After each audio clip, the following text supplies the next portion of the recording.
Welcome to the 2023 Amarillo Farm and Ranch Show and the Cotton Conference. We appreciate you being here. I'm Tony St. James with All Ag All Day, and we also want to thank our partners, Idea Ag, the Amarillo Farm and Ranch Show, and also StoneX for putting together the program today. We've got a full program that runs till 3 this afternoon. We'll make sure we get you out for about a 90-minute lunch or so, give you a chance to get out and wander around. If you've got friends who are in the area, invite them to come in. We've got a great program today, and we'll get started with cottonseed. And obviously we can't grow if we don't put it in the ground, so what are we putting in the ground? We're going to invite Tyler Norris up. Tyler is with NextGen, and we're going to bring him up and hear what's happening with NextGen.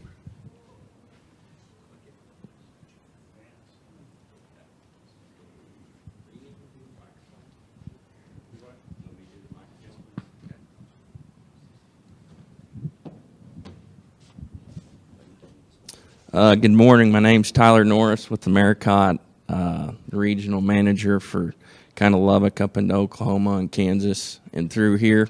We appreciate All Ag All Day and Stephen for letting us come out and kind of update you guys on what we're doing, kind of where we stand on technology, where the future's kind of going, and just some of the new stuff we're doing at Americot. It's kind of an exciting time for us. Our plant breeders have been working for the last, 7 years, getting our own germplasm and advancing our own lines for, all of our territories across the Cotton Belt, all the way, from Arizona where we do some, all the way into the Carolinas. So we have guys over in Mississippi, Georgia. We have some guys in Texas that are doing that for us. And 2024, we're finally rolling out some of these new lines. We've got Thrive On, which is a new technology. Had a little bit out this year, but we'll have more out here coming in 2024. But I'll kind of just jump in today, kind of, like I said, what we're doing, a quick update, where we stand, and all that. So a little bit about our breeding program. Like I said, we got guys in Texas, Mississippi, and Georgia. We got nurseries all the way across Arizona, Texas, Arkansas, Mississippi, and Georgia. We try to test all of our varieties in all these different environments with a good consistency, so we know what varieties are fitting in certain geographies and, what's not doing what. We got a greenhouse in Lubbock. If you guys are ever down there, I encourage you to come check it out. We got a lab back there, too, that's really cool. Kind of a spin-off of our deal down at Seminole. I encourage you to stop by if you're that way. One of the new things we got, a couple years back, we bought a facility and some farm ground in Puerto Rico where we could speed our process up. We can grow 3 generations over there a year, so it really increases our speed and time on new varieties moving forward. So that was a big advancement for us. Like I stated earlier, 7 years ago is when our plant breeders kind of started breeding these varieties for all across the Cotton Belt. We've got a major focus on staple length. If any of you guys want to see some stuff later on, we do have some stuff coming with really, really good staple length that's exciting to see. We've got, let's see here, we got 5 new B3 X's coming out this year in 2024, and then we've got 2 new Thrive Ons that are coming out on top of what we got.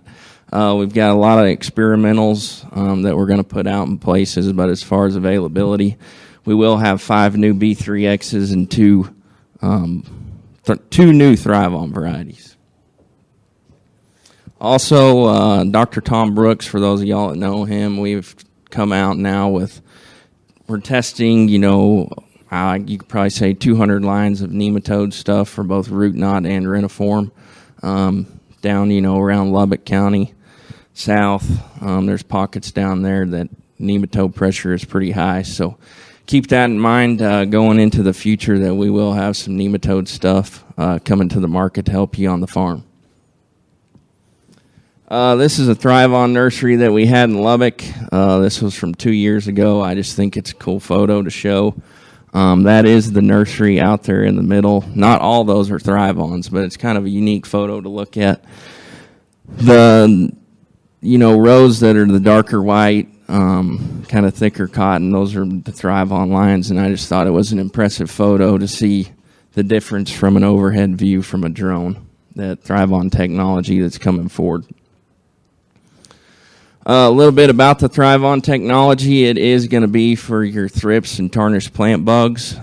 For those of you that remember the days of Timic, this plant, when it comes out of the ground, looks, it's a really good, shiny, green, healthy-looking plant. It's kind of crazy. It looks like the old days of Timic. But it is going to be for, like I said, most plant bugs and your thrips. This cotton, I'll say, from what I've looked at over the last couple of years, compared to your non-Thrive On cotton, this cotton sets fruit really, really early. We run into a lot of guys that don't realize how much damage they are getting from thrips on the farm, so it's been, really interesting to see where this cotton sticks out, how much faster it probably it has a faster maturity point from it loads up earlier, so the plant, is loading down faster and earlier than some of the other cottons. So where I like to have this cotton is I think it's a good choice to put on those higher input acres where you don't have time to, have a replant or thrips eat you up early on, where you're wanting to make bigger yields and plant early on in the season. I think this cotton's going to be a really good fit. I think it's going to be the future kind of moving forward. I think a lot of acres are going to be shifting to the Thrive On technology in the future. A little bit about it. Like I said, it's for your thrips and all that. Dr. David Kearns in College Station, I don't know if y'all know him. This is not on the label. This is just a study done by Dr. David Kearns. It does show flea hopper resistance with the technology. Like I said, it is not labeled, but in his studies for 2 and 3 years, it was showing that flea hoppers were not, quote unquote, messing with the plant to the extent they were of the non-Thrive On cotton. So that's another, key attribute to think about. When you're moving on and planting these next couple of years, that areas where we do fight flea hoppers, that we need to, it does have that opportunity to protect you. Also, thrips, I say when you plant Thrive On, thrips are going to be present, so don't freak out when you see them around. They will be present, but just know that they will not mess with the plant. They do stay away. This is kind of a look of the Thrive On versus your non-Thrive On, and you can kind of see, this was out of Arizona, how much healthier the leaves were on the Thrive On cotton versus just the regular Bollgard 3 Extend Flex. Just a quick snippet. This is one of our varieties in 3195 that is a really good fit up here for the northern plains. It's kind of our early mid-maturing variety. It's done really, really well up in this area. It's got a good disease package, good seedling vigor. Will come out of the ground extremely fast. So it's one to keep in mind for this geography as we move forward. We had a lot of success with it up here on irrigated ground. It's not one that I would probably put on your, dryland acre. I think it's a little too determinate for that acre, but it's going to be a good one to keep in mind moving forward. Our 2 Thrive On varieties are the 4350 and 4335. We've got a new Thrive On coming out this next year that's probably going to be, if not one of the fastest maturing varieties coming to the market that we developed strictly for I-40 North. 3930, this is one of our varieties that has a really good disease package. It's got good seedling vigor. It's also one that is kind of a workhorse for us across both irrigated and dryland acres. We've had a lot of success with it up here in the Panhandle all the way down to Lubbock, south of Lubbock, west. I mean, this is just a well-traveled variety that's going to offer, versatility and wilt tolerance, bacterial blight, resistance and the whole, shebang.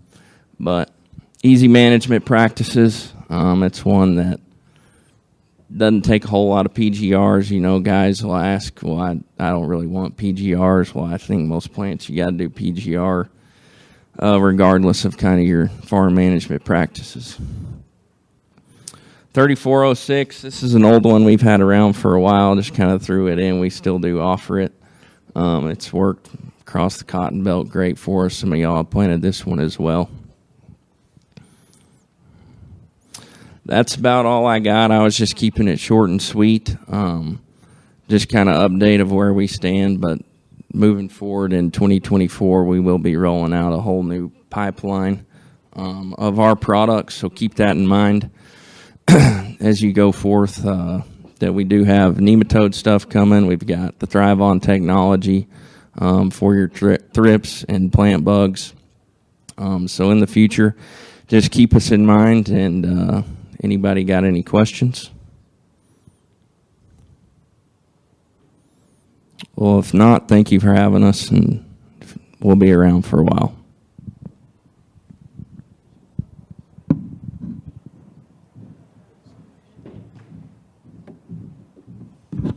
Thanks, Tyler, for that. We'll move now to